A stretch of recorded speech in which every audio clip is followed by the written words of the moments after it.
Well, good morning, everybody. Welcome to another Mindset Mastermind, our daily dose of motivation, inspiration, a whole lot of information to get us set up for a day of perspiration and actually doing the work that we have set out to do. And I'm curious as to Dickens a little bit today where a number of folks are. That being said, there's more than enough to have a conversation today on chapter 4, the daring in the twilight, and really getting into chapter 5, the code of the samurai. Tons of great nuggets in here. And as always, it's your guys' room. I'm just here to facilitate. So I can't wait to hear what you guys are taking out of this. I'm looking for hot mics, hand waves, something to let me know that I need to call on you. And Carrie, you are up and ready to go. So lead us off.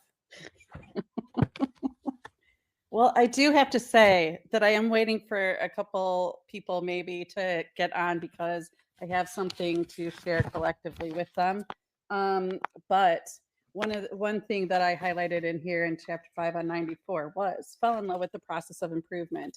So this is interesting in two ways to me because I was first, well, what I thought I was first introduced to as the process of improvement was in corporate.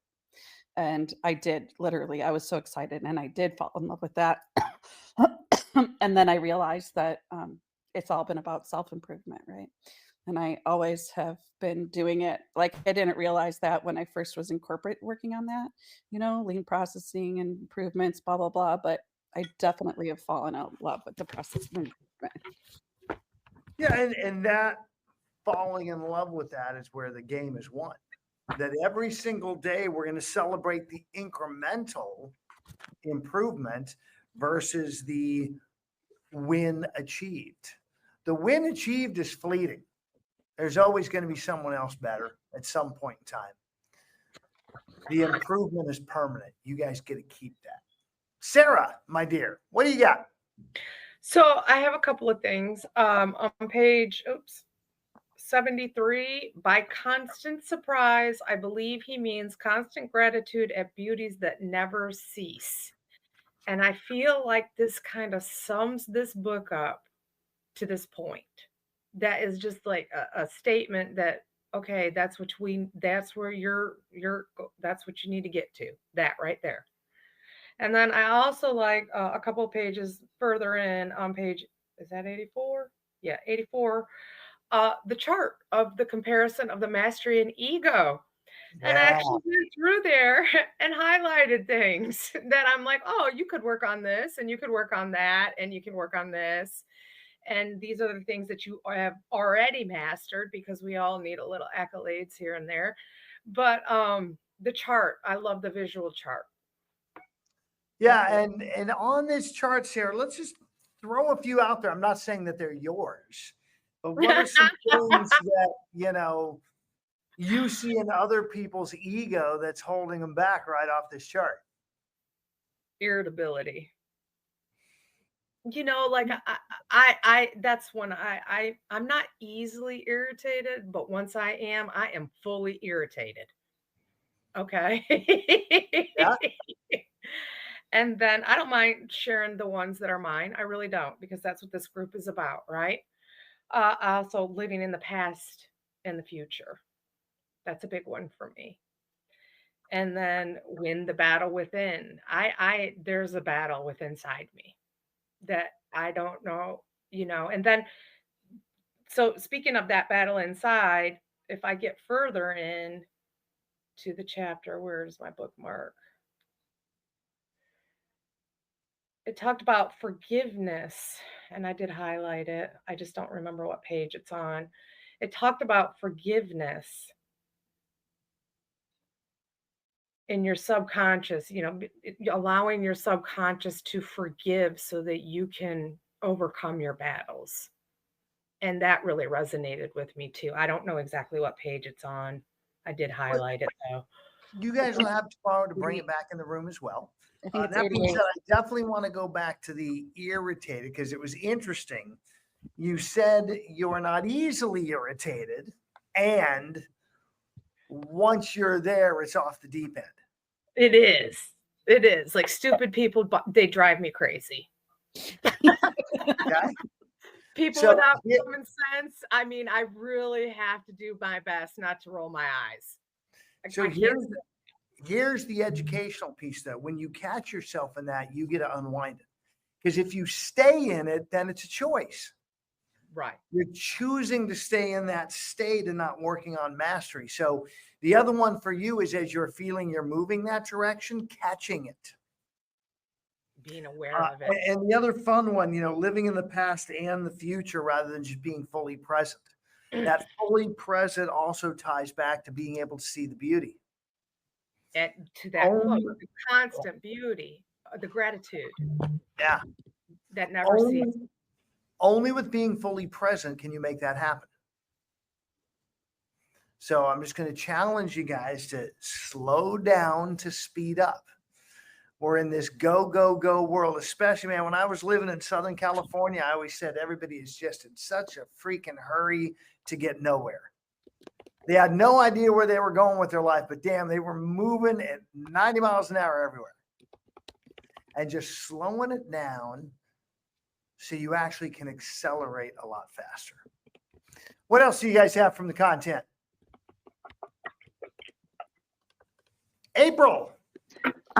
So I think I found the one that Sarah was talking about. I don't know what page it's on because I'm using the Kindle version, but it's right above the part where it says little boy and his roller skates. And so it says that the more pain in your life, the more gratitude you have for when you don't have pain. You may have had really bad things happen to you, but remember this. You can carry your past with you in bitterness, or you can let it go in forgiveness. And I also feel like that resonated with me a lot too, because I can hold grudges a lot. I can, be very stubborn too. And I think that is part of it. So things that have happened in the past used to, really affect me a lot, and it still can. But it is good to remember that I want to just keep that in the past, and I don't want to be bitter about it. I want to learn from it and grow from it, and forgive it, but I don't want to like hold on to it to the point where it's going to hold me back from progressing and also just being happier in general too, because that really does affect your whole overall like attitude and even vibe, because other people can feel that too. Yeah, the real step, April, the big step is not just letting it go, not just stopping it from holding you back. It's being absolutely grateful for those things that occurred, because those things that occurred have made you who you are. Those things that have occurred have led you here. And I suspect any single one of those things that occurred, if they had not occurred, you wouldn't be sitting here with us. How cool is it that in the moment, man, it's a struggle and we get that. Yet when we get on the other side, now we can really move to being grateful because it has helped create the incredible person we get to be, the choices we get to make. So what else have you guys pulled out of the content here for my Friday, since I'm not going to see you tomorrow? Caesar, my friend. Thanks, Coach. I love how he broke down happiness and joy. You would think that that's the same, but and the breakdown of happiness is a positive temporary feeling attached to a circumstance. Feeling good based on what's happening. Joy, on the other hand, is a deep sense of well-being, freedom, and gratitude, independent of circumstances, deeper and broader than any pleasure. So this just resonates with me right now because there's some uncertainty and things like that, and I'm still very grateful of my life and my health, specifically of how I feel, because I know here it even says being grateful for your health is neither specific or small. Um, and I go deeper with it as being like the actual feeling of my heel feeling well, because I know that was like an issue before. But again, seeing that difference and resonating with that right now really like it clicked, because I was like, okay, that is really the feeling that we're really going after. And when we're quote unquote bored or whatever, or we want to do something, it's like that want of being happy or like creating some happiness. So it was that really hit home, and especially in right now. So that's the one thing I Yeah, wanted to bring to you guys. yeah, and I'll share just, at least from my trainings, the work I've done with Stephen Farber, the quickest path, the lead domino to true joy is love. Love, as is stated in the beginning of this Code of the Samurai, page 81, the most powerful force there is love. Love is fully present and fearless. There's no fear in love. Perfect love drives out fear. They are direct diametric energies, and there is no simultaneity of them. So if you're not in love, by the way, that means you're in fear. There's no middle of the road. There's no neutral center. You're operating in one of those two energies. And so I just challenge you guys again and again and again. And love is a key one, as we talked about in December with Radical Leap and Radical Edge, that leaning into that, making it part of your life, living, knowing that you take your heart everywhere with you, especially work. So even those clients that don't work out, we get to love on them. We get to continue to pour into them. We get to continue to serve even if they don't want it. What else you guys pulling? I could just say one of the sentences that I highlighted was the greatest, most single thing is to experience hardship. Yeah. So I'm just like, it seems like it shouldn't be, but it is. It's also been my experience. So I could add on to that, but I'm going to wait for right now. I'm going to wait a few Well, minutes. think. I want to go back a little bit earlier, like 7-8 years ago, content. Because think of your life as a symphony. And you go to the symphony, you sit down, and it's 2.5 hours of happy little high notes. It's 2.5 hours of piccolo. It's a piccolo concert. You'd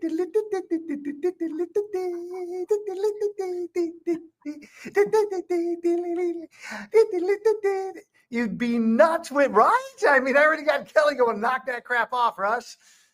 And you've got to have the entire complexity, the banging gongs, the clashing cymbals, the deep bass. You've got to have the highs and the lows to have the fullness of that experience. And it's exactly the same for us, though. When we're in the lows, a lot of times we get caught up in the drama. A lot of times we get caught up in the selfishness and how we're experiencing it, rather than leaning in and having gratitude, which, by the way, to go back to some other content, and it might have been in here as well. Anytime that adversity shows up, lean into it. I have clients often call me because they have an irritated, pissed off, angry consumer. And rather than facing it head on, they go into hiding.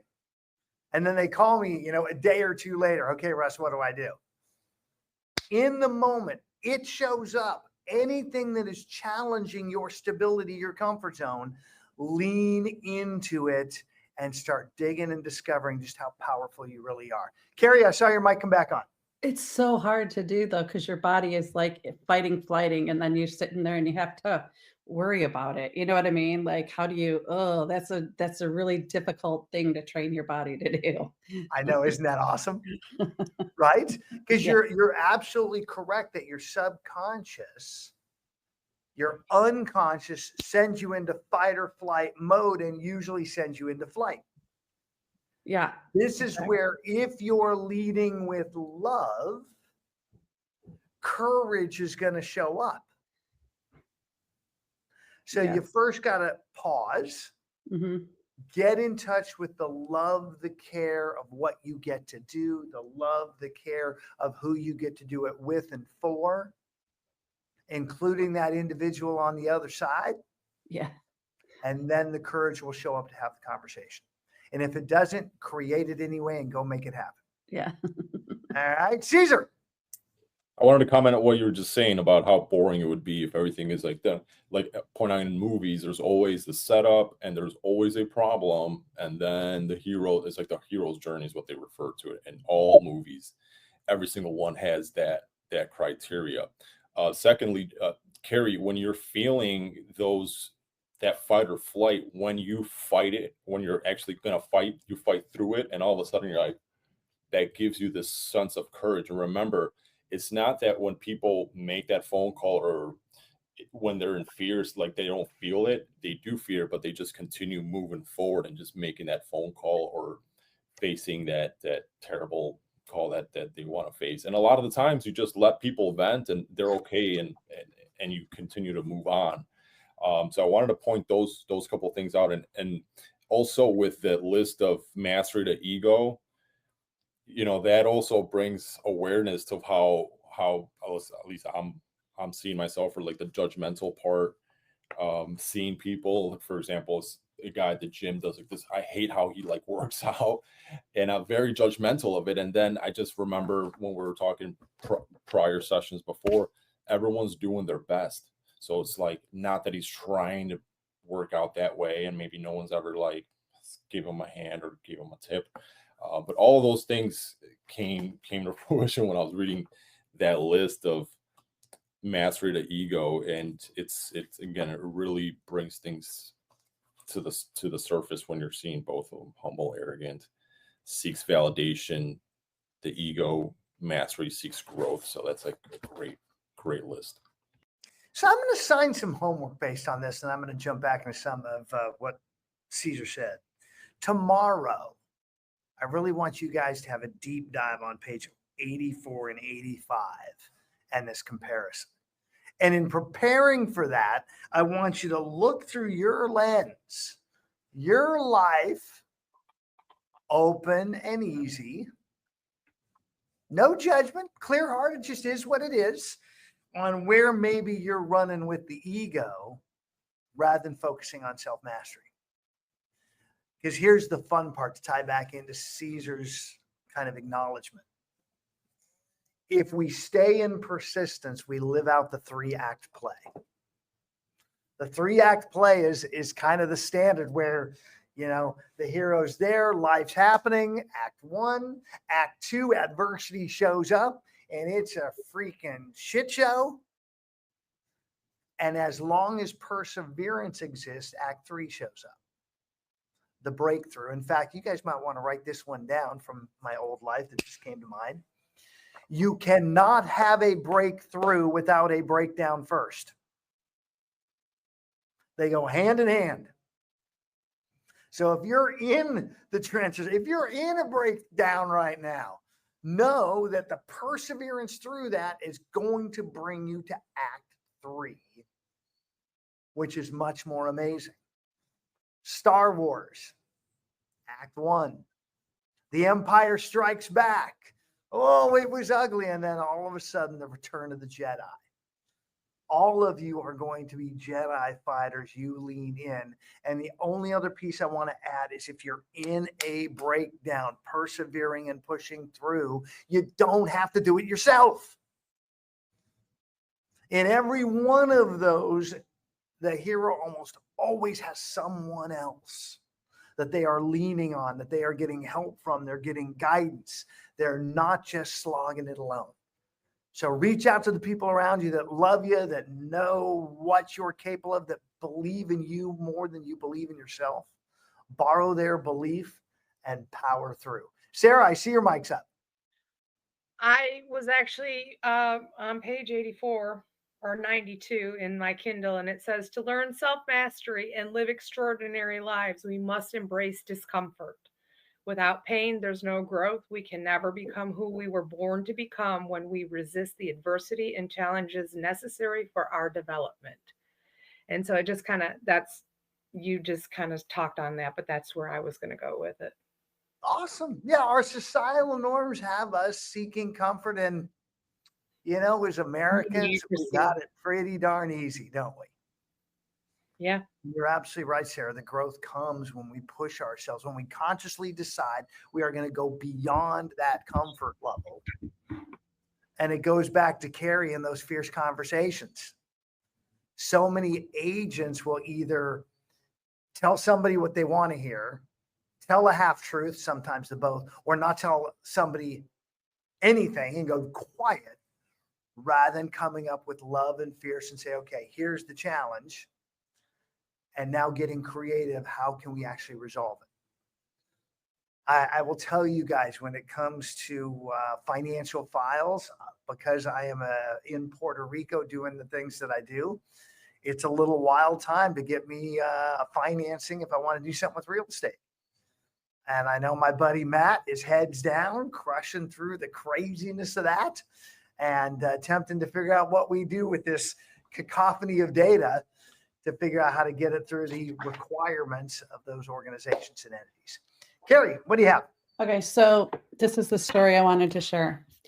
So a couple of years ago, I was having a conversation with a friend through EXP, and we were talking about, I was asked or we were talking about developing personal development and like people that go through that to get to a certain spot. And it was the first time I've had a conversation like that. And I said to this person, I was like, I've been through, we go through hell and back and it hurts, and people will betray you, and people will test you, and people will leave you, and people do everything and anything. And it is the worst ever. But I was able to tell him as well that when I came out of it, it was the most beautiful thing I had ever learned and done. And it wound up being, and still I'm so incredibly grateful for that terrible experience. Like it changes me, it changes us, and there is a serious beauty to it afterwards. And then, like all these things we're saying, and you become incredibly grateful. So it does happen. Like it's not necessarily the funnest, but in the end, it's like having a baby. That's what I wanted to liken it to. A woman having a baby, she goes through labor, she pushes that kid out, and you forget about all of that the minute you're holding that baby. Like you never remember that. Yeah, all the guys in here totally understand that analogy. It's easy, no problem. I know. I'm like, yeah, you're absolutely right, Carrie. And it's too funny because this irritability. I have a blackbird sitting here on the rail 5 feet away. Can you hear it screaming in the background? Like, go away. Nope, not going to. It's just God's little test of us. The universe is constantly testing our resolve on self-mastery. So what else do you guys have from the content? I just want to comment on one of the in the joy. I'm going to go Caesar, then client. I got you both. It'll be 30 seconds, client. Just from what I've seen and experienced, for example, when people don't have any problems, that's when like a lot of depression or like drug use happens, because there's no problems in their lives and everything is perfect. I think in the book it referred to some people, I forget what country, they had almost little to nothing, but they were so joyful and very grateful and very, I guess, even happy in everything that's happening in their life without having almost anything. So just want to bring that up because a lot of the times we have so much, but I don't think we really appreciate it.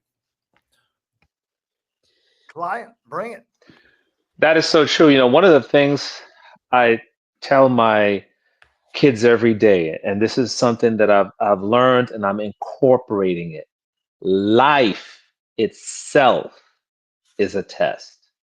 That is all life is. We'll fail on Monday. We'll pass the test on Tuesday. Maybe we'll get a C- on Wednesday. But at the end of the day, what I definitely say to myself every day, it's a test. Did I pass it today? Because I can't be worried about 10 years back and 10 years forward. Did I pass the test today? And so when I say that to them, it's not saying that to them like, hey, you're going to mess up all the time or whatever. It's basically just coming across to them saying, listen, you are going to mess up. Pass it next time. If you mess up next time, pass it the next time. It's just a test. That's all that it is. It's a game. It's a test. Well, I want to take this test back to the very end of chapter 4. It's actually in my journal notes because in doing this nightly analysis, he had given us 4 things to check on, which in the morning, actually 4 things to visualize, and in the evening, 4 things to check on. And number 1 was, did I give my best? By the way, again, when it was in the content translated as is, did I take my best shot? You know, if I was sick, under the weather, kind of ties back to the 4 agreements. The great book we read earlier. So one of those agreements was always do your best based on the circumstances of the day. So number 1, did you do your best? Number 2, were you present? Did you really work on being present?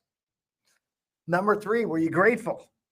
Did we be gratitude for everything that occurred, no matter what? Did we catch ourselves and shift to that? And finally, number 4, did I focus on my routines and only what I can control? That's the test. You nail those 4, it starts being a radically different life. Christy, Mike Hot, my dear, what do you have? And smile when you bring it. Sorry, this book is actually very, very challenging for me. It's hard for me to get through. I love the book, so I'm not saying anything negative about it. It just really brings up a lot of stuff. So my main question is, how do you, if you're so used to serving and taking care of others, which is your natural thing, but you're trying right now to focus on yourself and heal yourself and fix yourself so you can, 1, serve them better and take care of yourself. This book contradicts that for me in my brain. And I think that's kind of what Carrie was talking about yesterday, how it just kind of like something similar. So how do you, let's have a little fun with this. Let's how do you stay do in both? this piece. Okay. Okay. You ever been on an airplane? Yep. And you ever actually paid attention to the safety briefing? Yes. If the masks fall because we've decompressed and lost, cabin pressure, what are you supposed to do? Put the mask on yourself first. And what is the purpose of that? Why you first? So you can help others. Right? I like this. That way I understand a little bit better. Yeah, it's Okay. no different. It's one of my favorites, The only people that complain about money are those that Don't have it. Don't have any. right? And to tie that one further, you cannot be poor and truly help the poor. You get to build your wealth so then you can serve others at a higher level. And all these people that are anti-wealth, if you look at what the wealthy give, I was listening to a podcast, the guy who started Publishers Clearinghouse gave 40% of gross revenue of the company away every year, not counting the $360 million he gave away every year. He had to build it first and then he can serve others. And you're in that same position, Christy. So look through that lens of, I get better, how much more can I do and serve? Make sense? Awesome.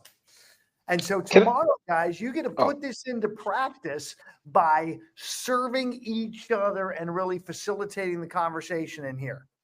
I know that Maria, we can get in her and make sure she hits the record button, gets that set up for you guys. And even if not, I'm looking for you guys to lead, you guys to facilitate, because I will be in that airplane tomorrow. I have my schedule blocked from tomorrow 5 a.m. through Sunday night. Depending on what happens with travel, I also may not be with you Monday morning. Just giving you guys totally transparent heads up. So